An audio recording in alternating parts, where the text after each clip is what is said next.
അപ്പം നമ്മളിവിടെ എല്ലാം ചോപ്പ് ചെയ്ത് എല്ലാം വെച്ചിട്ടുണ്ട്. അപ്പം ഒനിയനും റെഡ് പെപ്പറും നമ്മളിങ്ങനെയാണ് കട്ട് ചെയ്തിരിക്കുന്നത്. പിന്നെ നമ്മൾ അതേ പനീർ കട്ട് ചെയ്ത് വെച്ചിട്ടുണ്ട്. ടൊമാറ്റോ ഉണ്ട്. നമ്മുടെ ജിഞ്ചർ ഗാർലിക് ചോപ്പ് ചെയ്ത് വെച്ചിരിക്കുകയാണ്. പേസ്റ്റ് ആക്കിയില്ല, ചോപ്പായിട്ട് വെച്ചിട്ടുണ്ട്. അപ്പോൾ എല്ലാം റെഡിയാണ്. ഇനി നമുക്ക് കുക്ക് ചെയ്താൽ മതി. എല്ലാം കട്ട് ചെയ്തെല്ലാം റെഡിയാക്കി വെച്ചേക്കുന്നത്. അപ്പോൾ നമുക്ക് ആദ്യം ചെയ്യേണ്ടത് ഒരു പാൻ അടുപ്പിൽ വെച്ച് ചൂടാകുമ്പോൾ നമുക്ക് എണ്ണ ഒഴിച്ചിട്ട് നമ്മുടെ ഈ പനീർ ഒരു ഷാലോ ഫ്രൈ ആയിട്ട് നമുക്കെടുക്കണം. ഒത്തിരി ഫ്രൈ ആക്കരുത്, ജസ്റ്റ് ഒന്ന് ഒരു ബ്രൗൺ പോലെ ആയാൽ മതി. അല്ലെങ്കിൽ പനീർ എന്നാ പറയുന്നത്, ഹാർഡായിപ്പോവും. ജസ്റ്റ് ഒന്ന് അത് പൊടിഞ്ഞു പോകാതിരിക്കാൻ വേണ്ടിയിട്ടൊന്ന് ഷാലോ ഫ്രൈ ആയിട്ട് എടുക്കണം. അപ്പോൾ പനീർ ഇട്ട് കൊടുത്തിട്ടുണ്ട്. പനീറൊന്ന് ഷാലോ ഫ്രൈ ആയി വരട്ടെ. അപ്പോൾ ഇതേ പനീർ നമ്മളൊന്ന് ചെറുതായിട്ടൊന്ന് ബ്രൗൺ ആക്കി അതിങ്ങ് കോരി എടുത്തിട്ടുണ്ട്. ഇനി നമുക്ക് ആ സെയിം എണ്ണയിലായിട്ട് തന്നെ നമ്മൾ ഈ പെപ്പറും ഒനിയനും കൂടി ഇട്ട് കൊടുക്കുന്നു. ഓക്കെ, അപ്പോൾ ഇത് നമുക്കൊന്ന് ഷാലോയായിട്ടൊന്ന് ചെറുതായിട്ടൊന്ന് ഒന്ന് വാടിയാൽ മതി.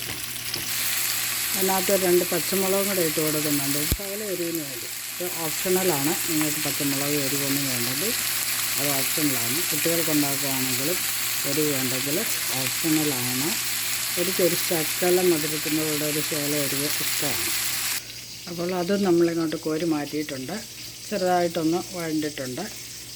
പനീറിവിടെ ഇരിക്കുന്നു. ഇനി നമുക്ക് ആ സെയിം പാനിലേക്ക് തന്നെ നമുക്ക് ജിഞ്ചർ ഗാർലിക് നമ്മൾ ചോപ്പ് ചെയ്ത് വെച്ചിരിക്കുന്നത് ഇട്ട് കൊടുക്കാം. അപ്പോൾ ഇനി ഇതിനേക്ക് ആവശ്യമായ നമ്മുടെ പൊടികളൊക്കെ ഇട്ട് കൊടുക്കാം. ഇതിനൊത്തിരി മസാലയുടെ ഒന്നും ആവശ്യമില്ല. ഒക്കെ നമ്മൾ മീറ്റ് വെക്കുന്ന പോലൊന്നും അധികം മസാലയുടെ ആവശ്യമില്ല. അപ്പം നമ്മളിത് മല്ലിപ്പൊടി, ശകലം മുളക് പൊടി, മഞ്ഞൾപ്പൊടി, ഇച്ചിരി ഗരം മസാല, ഇത്രയും സാധനങ്ങളാണ് നമ്മളിതിലേക്ക് ഇപ്പോൾ ഇട്ടിരിക്കുന്ന ആവശ്യമായത്. ഇതിനി ഒന്ന് റോസ്റ്റ് ചെയ്ത് എല്ലാം ഒന്ന് മൂത്ത് വരട്ടെ. അപ്പം നമ്മളിതുവരെ ഉപ്പിട്ടില്ലായിരുന്നു. ഇനി നമുക്ക് ആവശ്യമായ ഉപ്പിട്ട് കൊടുക്കാം. നമുക്ക് പനീറിനും എല്ലാത്തിനും കൂടെ ആവശ്യമായ ഉപ്പാണ് ഇതിലിടുന്നത്. പിന്നെ എൻ്റെ കഴിഞ്ഞ വീഡിയോ കണ്ടവർ ഉണ്ടെങ്കിൽ അറിയാം, ഞാൻ ടൊമാറ്റോ പ്യൂരി അല്ലെങ്കിൽ ടൊമാറ്റോ പേസ്റ്റിൻ്റെ കാര്യം പറഞ്ഞിരുന്നത്. അതായത് ഞാൻ ഒരു ക്യാൻ പൊട്ടിച്ചിട്ട് ടിന്നിലേക്ക് ഇട്ട് വെക്കുകയാണ് ചെയ്യുന്നത്. അപ്പം ഞാൻ അതിൽ ഒരു ശകലം ഇതിനകത്ത് ചേർക്കുന്നുണ്ട്, ഒരു 2 സ്പൂണ്. അതൊരു 2 സ്പൂണും കൂടെ ചേർത്ത് ഇനി ഇതെല്ലാം കൂടെ നമുക്ക് നല്ലതായിട്ടൊന്ന് തിളച്ച് വരുന്നിടം വരെ നല്ലതായിട്ട് ഒന്ന് ഇളക്കി യോജിപ്പിച്ച് ഒന്ന് വെയിറ്റ് ചെയ്തൊരു പേസ്റ്റ് പരുവത്തിലാക്കാം.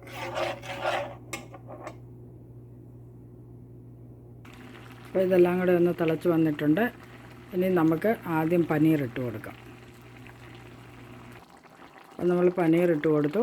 ഇനി നമ്മൾ ആ ഷാലോ ഫ്രൈ ചെയ്ത് വെച്ചിരിക്കുന്ന നമ്മുടെ റെഡ് പെപ്പറും ടൊമാറ്റോയും ഒനിയനും കൂടെയുള്ള അതും കൂടെ ഇട്ട് കൊടുക്കുക. എല്ലാം കൂടെ ഒന്ന് മിക്സാക്കി ഒരു 3 മിനിറ്റ്സ് അത്രയും മതി നമുക്ക്, അല്ലെങ്കിൽ നമ്മുടെ പനീർ ഹാർഡായിപ്പോവും.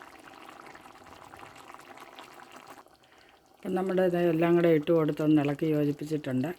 അപ്പം നിങ്ങൾ വിചാരിക്കും ഇതിനകത്തിൽ വെജിറ്റബിളേ ഉള്ളല്ലോ, പനീർ കാണാനില്ലല്ലോ. ശരിയാണ്, ഞാൻ ഇച്ചിരി വെജിറ്റബിൾ ഏറെ ഇട്ട് കൊടുത്തിട്ടുണ്ട്. അതൊക്കെ ഓപ്ഷണലാണ്. ഞങ്ങൾക്ക് ഇച്ചിരി വെജിറ്റബിളൊക്കെ കഴിക്കുന്നത് ഇഷ്ടമാണ്. അതുകൊണ്ട് പനീറിൻ്റെ കൂടെ ആണെങ്കിലും കുഴപ്പമില്ല. അത് മസാലയൊക്കെ പിടിച്ച് കഴിയുമ്പോൾ നമ്മുടെ പെപ്പറൊക്കെ നല്ല ഒരു ടേസ്റ്റി ആകും. അതുകൊണ്ടാണ് ഞാൻ ആഡ് ചെയ്തത്. നിങ്ങൾക്ക് ഓരോന്ന് വേണമെങ്കിൽ ആഡ് ചെയ്യാം. ഇതൊക്കെ ഓപ്ഷണലാണ്. അപ്പോൾ നമുക്കിതൊന്നൊരു 3 മിനിറ്റ് ഒന്ന് മൂടി വെച്ച് ഒന്ന് വേവിക്കാം. അപ്പം നമ്മുടെ സംഭവം ഇവിടെ നല്ല അടിപൊളിയായിട്ടുണ്ട് കേട്ടോ. നല്ല ടേസ്റ്റാണ്. ഞാൻ ആ ഉപ്പൊക്കെ നോക്കി കേട്ടോ. ഇടയ്ക്ക് ഉപ്പൊന്ന് നോക്കണം, കാരണം നമ്മൾ ആദ്യമേ ഉപ്പിട്ട് കൊടുത്തില്ലായിരുന്നു. ഉപ്പൊക്കെ ഇപ്പം നല്ല പരുവത്തിനായി. ഉപ്പും ചെറിയ പുളി, നമ്മൾ ടൊമാറ്റോ പേസ്റ്റ് ഇട്ട് കൊടുത്തായിരുന്നല്ലോ, അപ്പോൾ ചെറിയ പുളിയൊക്കെ ഉണ്ട്. അപ്പം നല്ലതായി വരുന്നു. ഇനി നമുക്കൊരു ശകലം മല്ലിയിലയും കൂടെ അതിൻ്റെ മുകളിലേക്ക് ഇട്ട് കൊടുക്കാം. ഇപ്പോൾ ഇതാണ്ട് നമ്മുടെ പനീർ മസാല ഇവിടെ റെഡി ആയിട്ടുണ്ട്. എല്ലാവരും ട്രൈ ചെയ്ത് നോക്കണം കേട്ടോ. എളുപ്പം വെക്കാവുന്ന ഒരു കറിയാണ്. പിന്നെ കുട്ടികൾക്കൊക്കെ ഇഷ്ടമാണ്. ചപ്പാത്തിയുടെ കൂട്ടത്തിൽ കഴിക്കാൻ നല്ലതാണ്. പിന്നെ നോയമ്പാകുമ്പോൾ പ്രത്യേകിച്ച് നമുക്കൊരു പ്രോട്ടീൻ സോഴ്സ് എന്ന് പറയുന്നത് പനീറാണ്. അപ്പോൾ എല്ലാവരും ട്രൈ ചെയ്ത് നോക്കണം കേട്ടോ. പിന്നെ എൻ്റെ വീഡിയോയുടെ ക്വാളിറ്റി എന്നൊക്കെ പറഞ്ഞു കഴിഞ്ഞാൽ ഞാനിത് ഒരു കയ്യിൽ പിടിച്ചുകൊണ്ടൊക്കെയാണ് ചെയ്യുന്നത് കേട്ടോ. എൻ്റെ കയ്യിൽ സ്റ്റാൻഡൊന്നുമില്ല. ഞാനൊരു പുതിയ ഈ യൂട്യൂബുകാരിയാണ്. അപ്പോൾ അതേ സ്റ്റാൻഡൊന്നുമില്ല. അപ്പോൾ ഞാനിങ്ങനെ ഒരു കയ്യിൽ പിടിച്ചുകൊണ്ടൊക്കെയാണ് ഇത് ചെയ്യുന്നത് കേട്ടോ. അതുകൊണ്ടാണ് ചിലപ്പം വീഡിയോ ഒക്കെ അത്ര ക്ലിയർ ആകാത്തത്. ഇതിൻ്റെ നിങ്ങളൊക്കെ എങ്ങനെയാണ് പനീർ വെക്കുന്നതെന്നൊന്ന് കമൻറ്റ് ചെയ്യണം. പിന്നെ വേറെ എന്തെങ്കിലും രീതി ഉണ്ടെങ്കിൽ അങ്ങനെയൊന്ന് ട്രൈ പറയണം. പിന്നെ ഒരു നല്ല യൂട്യൂബ് നല്ല ഒരു ക്വാളിറ്റിയൊക്കെ ആയിട്ട് ഞാൻ വരും. ഞാൻ പഠിച്ചു വരുവാണ്. അപ്പം നിങ്ങളെല്ലാവരും എന്തെങ്കിലും അതിന് വേണ്ടിയിട്ട് എന്തെങ്കിലും അഡ്വൈസ് ഉണ്ടെങ്കിൽ പറഞ്ഞു തരണം. അപ്പോൾ ഇതാണ് ഇന്നത്തെ നമ്മുടെ വീഡിയോ. എല്ലാവരും ട്രൈ ചെയ്ത് നോക്കുക കേട്ടോ.